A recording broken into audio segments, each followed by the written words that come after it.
전날 밤 상황입니다.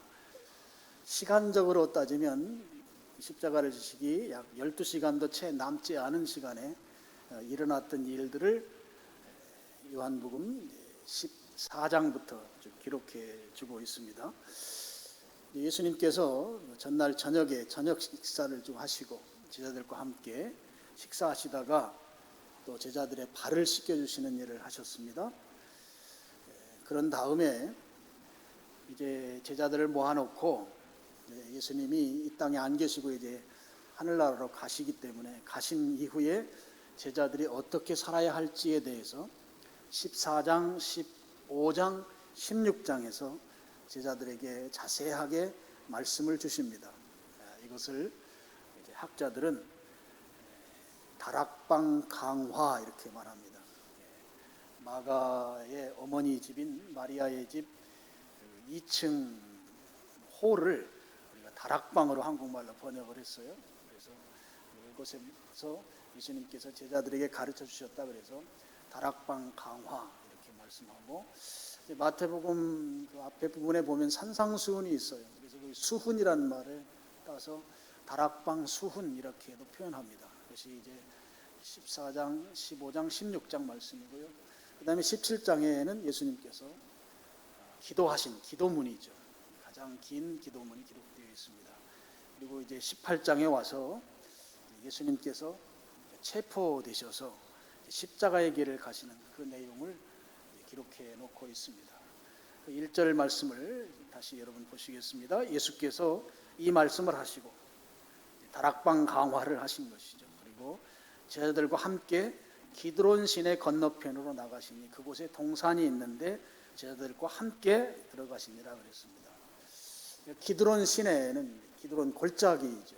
지금도 이제 가서 예루살렘에 가보면 예루살렘 그 성 있는 부분은 상당히 높은 산성으로 되어 있습니다. 우리나라 검단산 높이 정도 돼요. 해발 한 700m 이상 높은 그런 지역에 있지만 그곳 자체가 고산지대이기 때문에 그렇게 높아 보이지는 않습니다. 그 예루살렘 성 밑으로 이제 골짜기가 북쪽을 제외하고는 이제 세 방향에서 골짜기가 있는데요. 그 골짜기 중에 동쪽으로 있는 골짜기가 바로 기드론 골짜기입니다. 지금은 그렇게 깊이 파여 있지 않습니다만 아마 고대에는 상당히 그보다 더 훨씬 깊었을 것으로, 지진 화산 때에 만들어진 골짜기이기 때문에 아주 가파르고 깊었을 것으로 그렇게 보고 있습니다. 마가의 다락방에서 그 기드론 골짜기를 건너서 그 언덕배기에 이제 바로 동산이 있다 이렇게 성경에 표현했는데 그 동산이 바로 겟세마네 동산입니다. 감람산이라고도 부르고, 감람이란 말이 올리브라는 말이죠. 그래서 올리브산이라고도 부릅니다. 지금도 그곳에 가면 아주 오래된 올리브 나무들이 많이 있습니다. 그런 지역에 이제 예수님께서 평상시에 예루살렘에 오시면 개인 기도하러 그곳에 자주 가시곤 하셨고요. 오늘도 이제 2절 보면 가끔 예수께서 제자들과 함께 모이는 곳이다 이렇게 됐습니다. 그 제자들을 예수님이 좀 집합시킬 때 말하자면 그곳에서 같이 모였던 것을 볼 수가 있습니다. 그래서 가룟 유다도 예전에 같이 모였었기 때문에 그 장소를 알고 있다 하는 말로 2절을 이제 마치고 있습니다. 마가의 그 다락방에서부터 겟세마네 동산까지는 어른 걸음으로 한 20분은 좋게 될 것 같고요. 한 30분 가까이 걸리지 않겠나 싶습니다. 그 정도 거리에 있습니다. 그래서 한 20-30분 걸어야만 갈 수 있는 그 지역에 있습니다. 우리 요한복음에는 기록되어 있지 않지만 이 겟세마네 동산에서 예수님께서는 체포되기 직전에 하나님께 대해서 아주 간절하게 기도하는 그 기도 내용들이 소개되고 있습니다. 우리 기도 내용 우리가 잘 아는 대로 십자가를 지는 그 문제에 대해서 주님이 기도하셨던 것이죠. 이 잔을 내게서 거두어 주십시오. 그렇지만 내 원하는 대로는 하지 마시고 아버지의 뜻대로 하십시오 라고 하는 그 유명한 기도문을 이제 그 체포되기 직전에 예수님께서 기도하셨던 것이죠. 예수님께서 지금 제자들과 함께 가셨잖아요. 이 가룟 유다를 빼고 11제자이죠. 11제자와 함께 가셔서 그곳에서 예수님 기도하는 동안에 나머지 제자들은 그곳에서 잠을 잤습니다. 예수님께서 기도를 중간에 마치시고 제자들 잠자는 모습을 보고 와서 제자들을 향해서 안타까운 심정에서 이 시간에 1시간이라도 좀 깨어서 기도하면 좋을 텐데 1시간 깨어서 기도할 수 없었느냐, 마음은 원이지만 육신이 약하구나 안타까워하면서 한 말씀 이제 충고하시죠. 시험에 들지 않으려면 기도해야 한다. 시험에 들지 않게 깨어 기도하라고 하는 충고의 말씀도 주신 것이 바로 이때 일어났던 일들입니다. 그렇게 목요일 밤 시간을 보내는 중에 이제 가룟 유다가 많은 사람들을 인솔해서 그 장소로 왔습니다. 3절에 보면 군대와 그랬습니다. 이 군대는 성전 수비대를 말합니다. 성전 수비대와 대제사장들과 바리새인들에게서 얻은 아랫사람, 하인들이죠. 꽤 많은 사람들을 인솔해서 가룟 유다가 예수님을 체포하러 왔던 것이죠. 많은 사람들이 와야만 합니다. 왜냐하면 지금 예수님과 가룟 유다를 뺀 11제자에서 총 장정이 12명이 지금 그곳에 있습니다.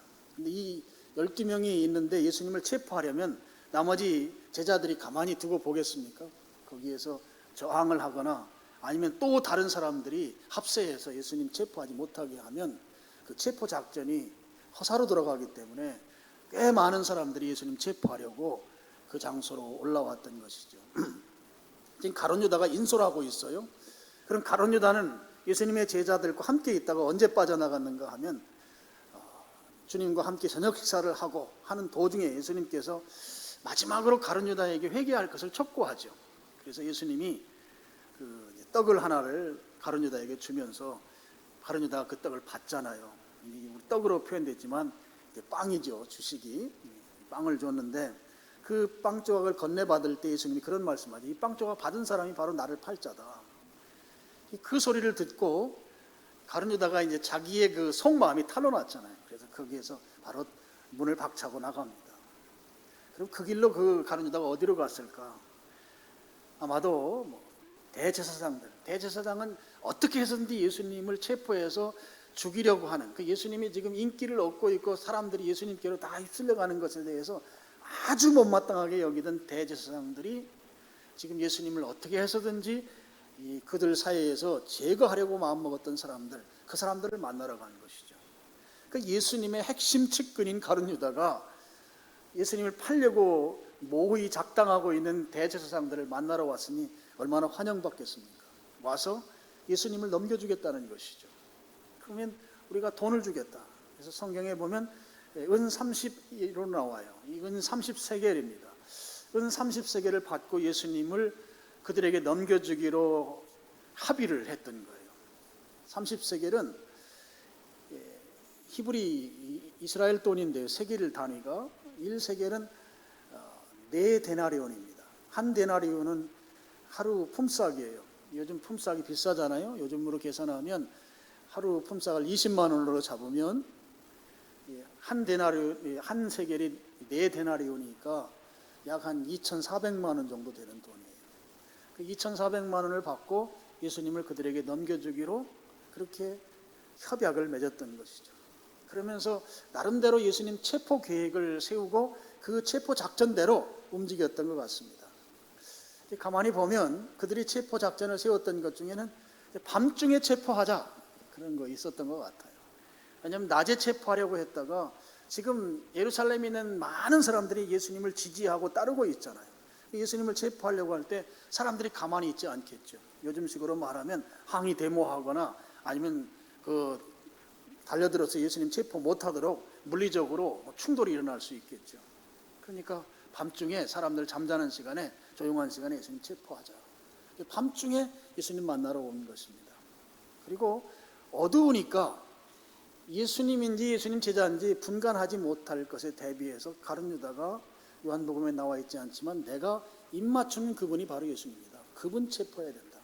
혹시 제자들 가운데 의협심이 강해서 스승인 랍비 스승인 자기 예수님을 맡고 내가 바로 예수님이다 라고 제자가 그렇게 나서서 나를 체포하라 라고 할 제자가 혹시 있을지도 모르니 그것 때문에 헷갈려서 제자를 잡아가면 안 된다. 내가 예수님이 누군지 아니까 입 맞출 것이다. 입 맞춘다는 건 인사한다는 거거든요. 인사할 거니까 그 사람 체포해야 된다. 그러니까 나름대로 예수님 체포 계획에 대해서 그 아주 굉장히 합리적으로 잘 작전을 잘 세운 것이죠. 그렇게 작전을 세워서 성전 수비대와 또 대제사장들과 또 바리새인들의 그 종들을 데리고 겟세마네 동산으로 올라온 것입니다. 4절을 보시면 예수께서 그 당할 일을 다 아신다고 했어요. 그들이 아무리 숨어서 비밀 모의를 하고 작당을 하고 체포 계획을 세울지라도 예수님은 그들의 생각 그 이상을 다 아시는 분이시다 하는 거예요. 그들이 작전 계획을 세우기 이전부터 다 알고 계셨던 것입니다. 그러니까 그들이 생각한 것보다 앞질러서 이미 예수님은 그들을 보고 계셨던 거예요. 그래서 그들이 횃불을 들고 예수님에게 올라올 때 예수님이 마중 나가시잖아요. 그래서 4절 마지막 부분에 보면 나아가 이르시되 너희가 누구를 찾느냐 예수님이 묻습니다. 그랬을 때 그들이 대답하되 5절 나사렛 예수라 하거늘 내가 예수님 찾으러 왔습니다. 그랬을 때 예수님께서 내가 그니라 하시니라 그랬어요. 예수님 찾으러 오는 걸 다 아시고 마중 나가서 야 누구 찾으러 왔느냐 예수님 찾으러 왔다. 내가 바로 예수다. 예수님 그렇게 말씀하셨다는 것이죠. 그 말씀을 듣고 그들이 6절 보면 6절 하반절에 그들이 물러가서 땅에 엎드러지는지라 그랬습니다. 이 성전 수비대와 그 가룟 유다의 그 예수님 체포 작전 그 계획들이 그들이 생각했던 방향하고 지금 다르게 흘러가는 거예요. 예수님 체포하는 과정이 굉장히 어려울 줄 알았는데 예수님이 나서서 앞장서서 내가 바로 예수님이야 지금 그렇게 말씀하시는 거죠. 그러니 예수님이 너무나 당당하게 그들 앞에 나타난 모습을 보고 그들이 너무나 놀란 거예요. 그래서 엎드러졌대요. 엎드러졌다는 것은 넘어졌다는 것입니다. 놀라가지고 뒤로 멈칫거리다가 그 가파른 그 언덕에서 뒤로 넘어진 거예요. 여러분 이 예수님 가룟 유다를 뿐만 아니라 당시 바리새인들이나 사두개인들이나 성전 수비대가 다 예수님의 명성을 알고 있었고 예수님이 가진 그 특별한 능력을 다 알고 있었습니다. 체포하러 오면서 얼마나 주의사항을 잘 들었겠습니까?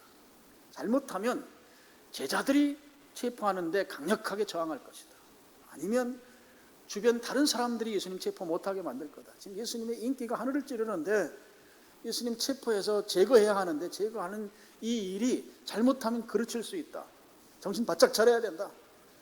그리고 예수님 스스로가 능력이 보통 능력이 있는 분이 아니시다.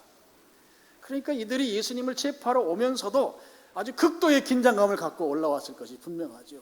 그렇게 올라왔는데 예수님이 딱 앞에 나타나서 야 내가 예수야 그렇게 말씀하니까 너무 놀라가지고 그들이 뒤로 멈칫거리다가 넘어졌다 하는 것입니다.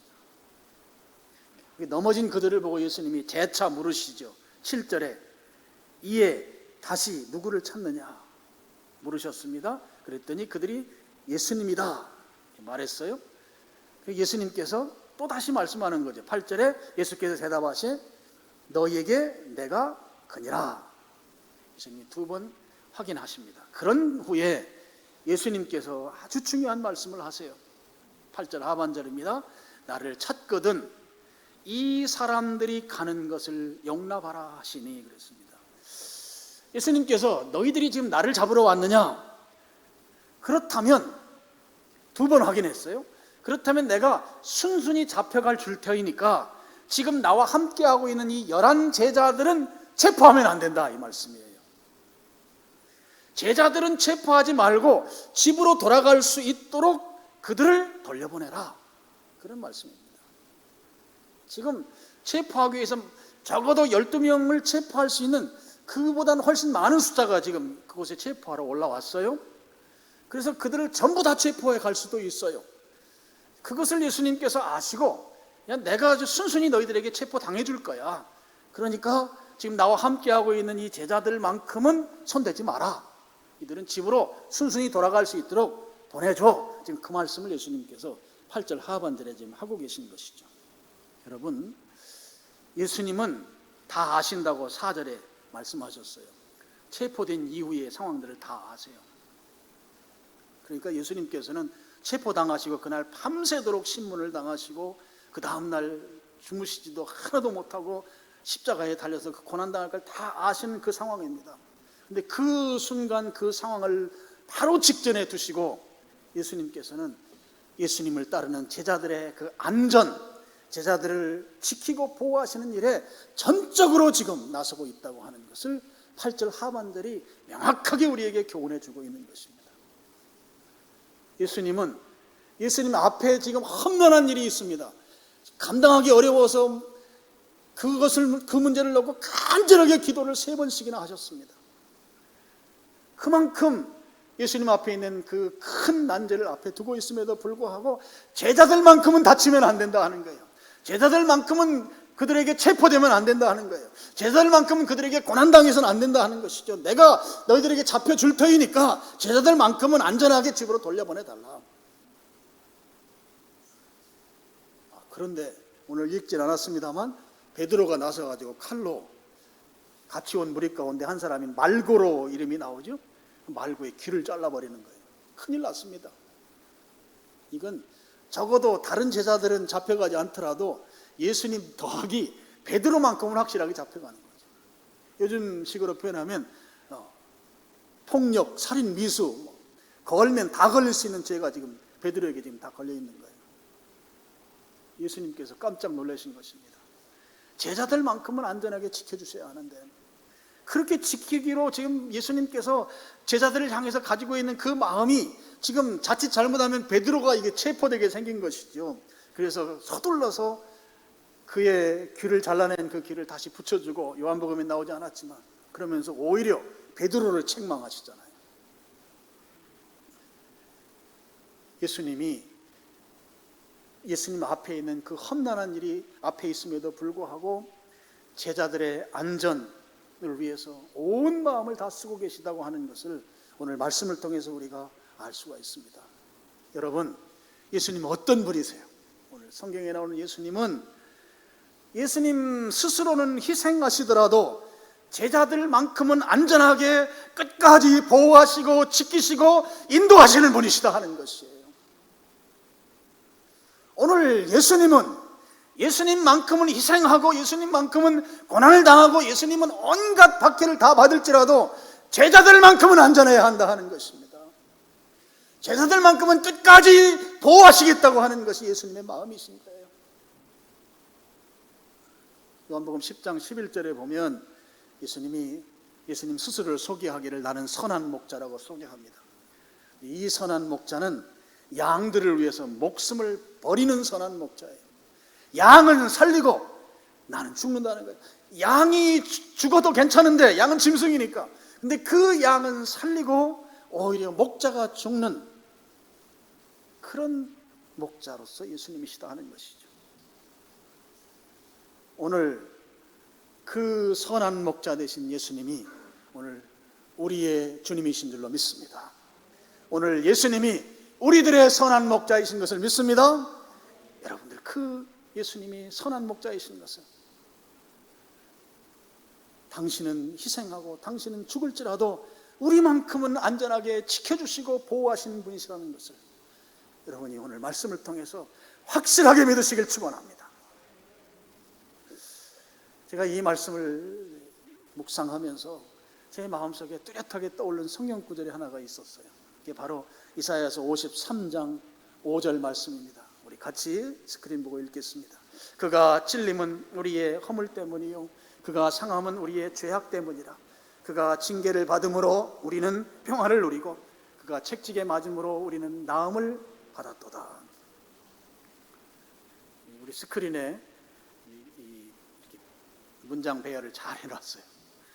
그래서 여러분 이 문장 배열을 보면 대꾸법으로 이렇게 되어 있습니다. 문장이 같은 내용을 위 두 줄이 같고 밑에 두 줄이 같아요. 같은 내용을 다른 단어를 사용해서 이렇게 문장으로 서로 대꾸적으로 이렇게 표현한 것은 성경이 말할 때 강조할 때 이렇게 사용합니다. 성경에 쓰는 강조법이 여러 가지가 있는데 그 중에 하나가 저렇게 대꾸를 통해서 강조하는 것이죠. 그가 찔리면 여기에 그는 이제 예수님을 말하는 것이죠. 여러분, 예수님 찔리셨죠. 십자가에 달리셔서 양 손과 양 발에 대못에 찔리셨습니다. 그리고 마지막에 죽은 것을 확인하기 위해서 심장을 관통하는 창의 옆구리를 찔리셨습니다. 예수님이 찔리신 이유가 우리의 허물, 우리 죄악, 우리 죄 때문이라 하는 것이죠. 그가 상함은 우리의 죄악 때문이다. 여기 상했다는 표현이 나오잖아요.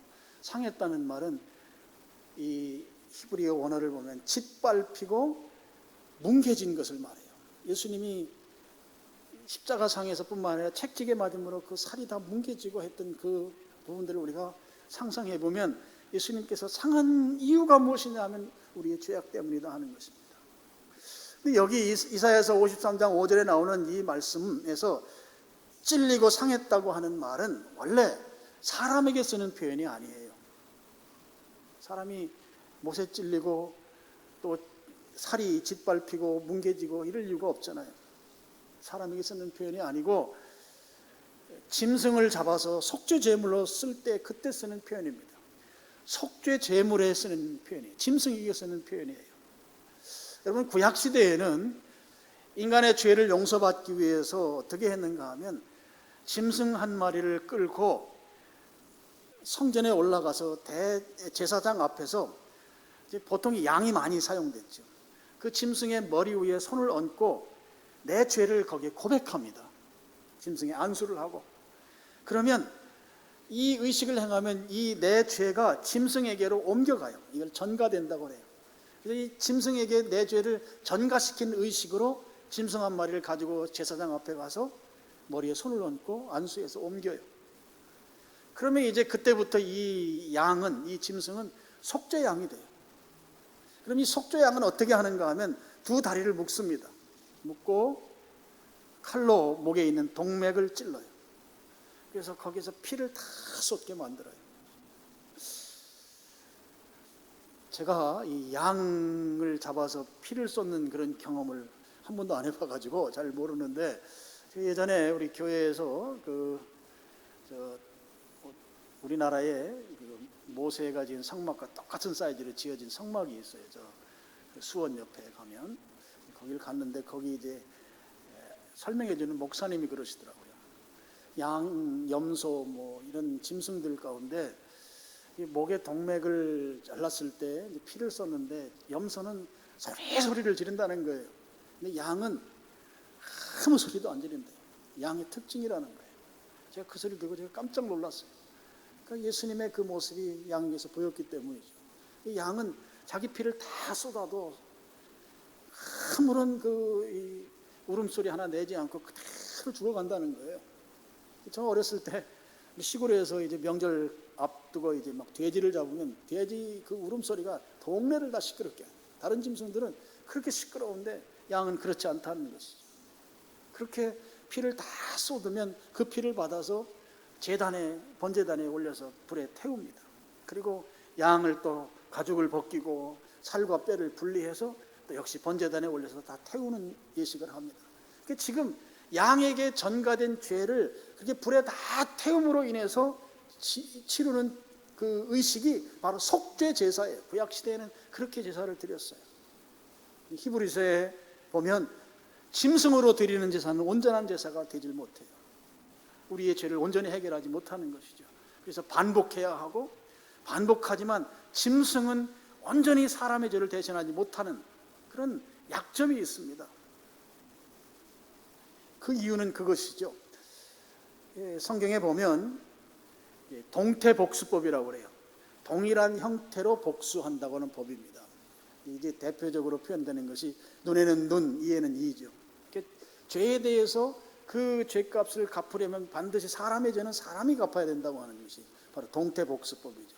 그런 이 죄의 값을 갚는다고 하는 차원에서 볼 때 짐승으로는 내가 지은 죄가 저렇게 생명이 끊어져야 되고 피를 다 흘려야 되고 완전히 제단에서 제물로 다 연기로 사라져야 되는 것처럼 그만큼 이 죄가 무겁고 이 죄라고 하는 게 무섭다고 하는 것을 교훈하는 그런 실제적인 상황이긴 하지만 온전히 사함을 받지 못하니까 매년 그것을 반복하면서 죄 지으면 안 된다고 하는, 죄가 얼마나 무서운 것이냐고 하는 것을 산교육으로 바로 이 제단 제사를 드리지만 실제 온전히 속함을 받지 못하기 때문에 하나님께서 예수님을 인간으로 보내신 거예요.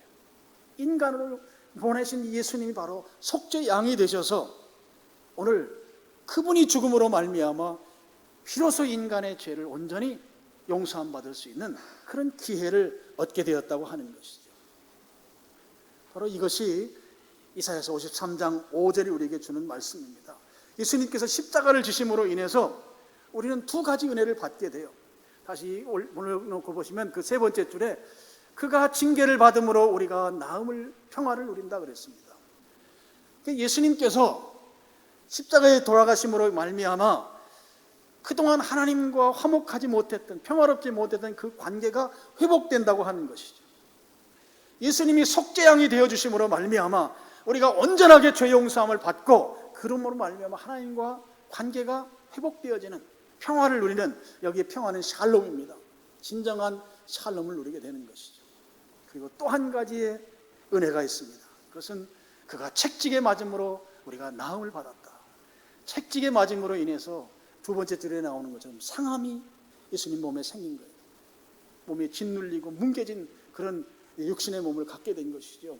그것으로 인해서 우리가 나음을 받았다 하는 것입니다. 여러분, 마태복음에 보면 예수님께서 환자들을 고친 후에 이 이사야서 이 말씀을 인용해서 하신 말씀이 있어요. 마태복음 8장 17절입니다. 우리 같이 한번 읽어보겠습니다. 이는 선지자 이사야를 통하여 하신 말씀에 우리의 연약한 것을 친히 담당하시고 병을 짊어지셨다 함을 이루려 하심이더라. 이사야 말씀을 예수님이 성취했다고 하는 거거든요. 그런데 저 말씀을 조금 다르게 표현하고 있잖아요. 마태복음 8장 17절은 두 가지 내용을 설계하고 있어요. 우리의 연약한 것을 친히 담당하셨다. 여기 연약하다고 하는 헬라 말을 보면 이 말은 우리의 마음의 영역의 부분들을 소개하고 있어요. 그러니까 우리 마음의 상처로 인해서 생겨난 마음의 병들을 예수님께서 친히 담당하셨다고 하는 말씀이 되는 것이죠. 그리고 그 다음에 나오는 병이라고 하는 것은 그러면 육신의 영역을 말한다고 볼 수 있습니다. 그러니까 예수님께서 우리들이 가지고 있는 마음의 상처로 말미암은 그 질병과 우리 몸에 있는, 육신에 있는 그런 질병들을 친히 담당하시고 짊어지셨다고 하는 거예요. 여러분, 짊어지셨다고 하는 것은 운반해 가셨다고 하는 거거든요. 예수님이 내 병, 내 마음의 상처로 말미암은 나의 이 왜곡된 그런 모든 우리의 이 관계라든지 스스로의 그 주눅들미라든지 또 스스로 자기를 그 마음속 오두막 속에 감추는 것이라든지 이런 걸 주님이 다 담당하셨대요. 그리고 그 담당하시면서 그것을 가지고 예수님 십자가에서 죽으신 거예요. 그래서 예수님께서 그 문제를 우리로부터 다 옮겨가셔서 운반해 가셔서 우리는 나음을 입었다고 하는 것이죠. 나음이란 말이 여러분 잘 아는 라파라는 말이에요. 라파. 예수님 라파죠. 예수님께서 치료해 주셨다고 하는 것입니다. 여러분, 오늘 예수님이 우리의 연약함을 짊어지셨습니다. 우리의 마음의 상처를 예수님이 다 치유해 줄 줄로 믿습니다. 예수님이 하실 수 있습니다. 요즘 텔레비전에서 금동이? 금쪽이 나의 금쪽인가 나의 반쪽인가 하는 거 있어요. 자녀들 또 이렇게 상처 때문에 어려워하는 걸 치유해주는 프로그램이 있대요. 근데 그 프로그램에 부작용이 있대요. 부작용이 뭔가 하면 대개 이제 그 솔루션이 되게 부모 쪽에 문제를 찾잖아요. 그러다 보니까 아이들이 자기 스스로 해결하려고 하기보다는 문제를 다 부모한테 원망하고 부모에게로 다 포커싱을 해갖고 부모 문제라고 그렇게 따지고 된다는 거예요. 물론 부모에게 문제가 있지만 오늘 그 문제는 내 문제이기 때문에 내 문제를 짊어져 주셨어요. 내 문제를 예수님께서 친히 담당해 주셨어요. 그래서 내 문제가 해결돼야 되는 것이 중요한 것이죠. 그 부분을 주님이 해결해 주신다는 것입니다. 그 은혜가 임하기를 축원합니다. 그 다음에 병을 짊어지셨다는 거예요. 여러분, 오늘 우리는 다 크고 작은 질병 가운데 있습니다. 어떤 분이 쓴 글을 보니까 병원에 가서 도움받아서 병원의 도움으로 나을 수 있는 병은 20%밖에 안 된대요. 우리가 가진 질병에. 나머지 80%는 어떻게 할 거예요? 여러분, 병원의 도움을 받지 말라는 것이 아닙니다. 병원은 우리의 인간의 지혜와 모든 것들이 그곳에 다 모여있기 때문에 도움 받아야 합니다.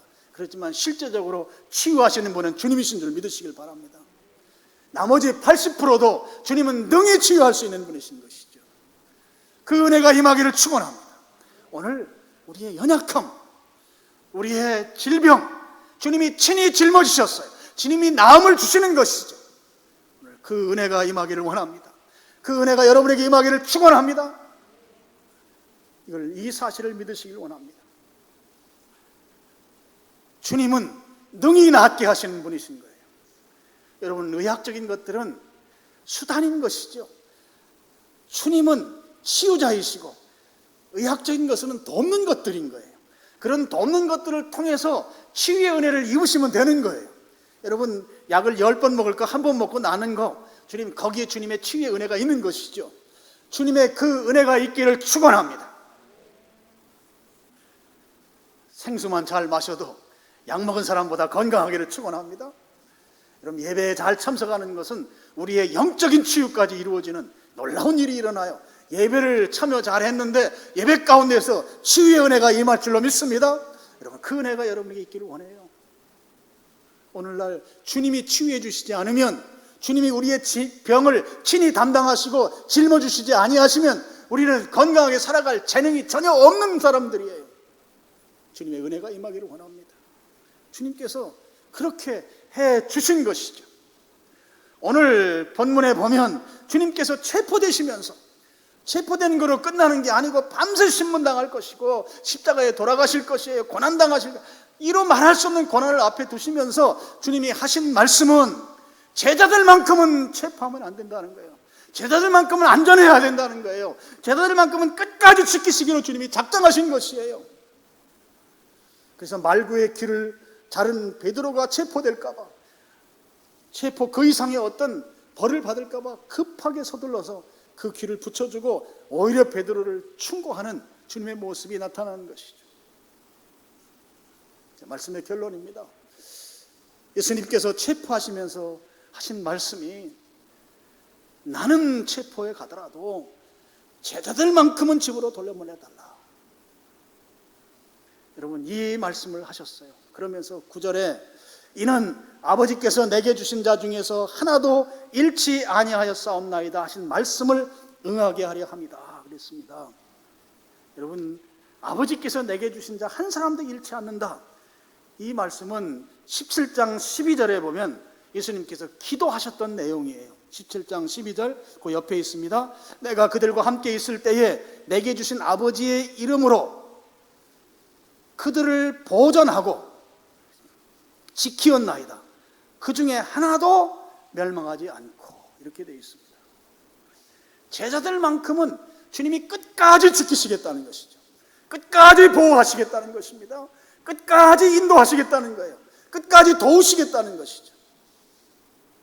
그렇게 기도하셨고, 오늘 예수님께서 그렇게 기도하시는 것으로 끝낸 것이 아니에요.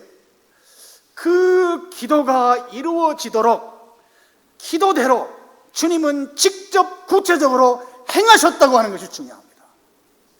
이건 주님이 하시는 일이에요. 주님께서 우리를 끝까지 보호하시고 끝까지 지키시겠다고 기도하시고 그 말씀이 이루어지도록, 그 기도가 응답되도록 친히 행하시는 주님이시다 하는 거예요. 이것이 바로 우리의 주님이십니다. 그냥 기도만 해놓고 팔짱 끼고 구경하는 것이 아니에요. 될 대로 되라고, 나는 기도했으니까 끝났다고, 주님 그렇게 하신 분이 아니세요. 기도하시고 그 기도가 응답되도록 우리를 끝까지 지키시기 위해서 앞서 행하신 분이신 그 예수님을 믿으시길 축원합니다. 오늘 주님은 우리를 안전하게 하기 위해서, 끝까지 보호하시고 지키시기 위해서 그렇게 기도하시고, 그걸로 끝내는 것이 아니라 그 기도대로 우리가 될 수 있도록 앞서서 행하시는 분이시다 하는 거예요. 그래서 주님이 십자가에 죽으시면서도 우리 내 사랑하는 이 제자들만큼은 손대면 안 된다는 거예요. 그래서 여러분, 오늘 우리들에게도 동일하게 주님께서 그렇게 역사하실 것입니다. 우리의 상황마다 생각해 보면 큰 문제가 내 앞에 있어요. 도무지 해결될 것 같지 않은 문제들이 내 앞에 있지만 주님이 우리의 앞서서 그 일을 풀어주실 것입니다. 주님께서는 우리가 가지고 있는 이 문제들, 그 문제를 해결해 주시기로 이미 성경시대에 기도해 주셨고, 그 기도대로 응답될 수 있도록, 일이 이루어질 수 있도록 행하신 분이라고 하는, 직접 실행하신 분이라고 하는 이 사실을 여러분이 꼭 믿으시고 오늘 우리의 문제에도 동일하게 역사하신다. 한번 끝까지 믿어보시죠. 끝까지 도우시고 보호하시고 지키시는 주님이신 것을 끝까지 믿어보자고요. 근데 우리는 어디까지만 믿는가 하면 주님이 일하시기 직전까지만 믿는 경향이에요. 왜 거기에서 의심해요? 왜 거기에서 세상으로 눈길을 돌려요? 주님이 일하시기 직전까지만 주님을 바라보다가 왜 세상으로 눈길을 돌리냐고. 끝까지 믿으십시다. 끝까지 주님이 일하실 것을 신뢰하고 오늘 그렇게 살면 이사야서 53장 5절에 너희에게 샬롬, 평안을 주실 것이고 너희에게 나음을 주실 것이다. 여러분, 주님이 우리에게 라파, 치유로서 우리에게 임하시는 것을 주님이 앞서서 행하시기 때문에 그래요. 오늘 그 주님을 믿으시고 확실히 믿으시고 오늘 여러분 가운데 평안과 샬롬과 치유의 은혜가 임하기를 주님의 이름으로 축원합니다. 축원합니다. 기도하겠습니다. 아버지 하나님,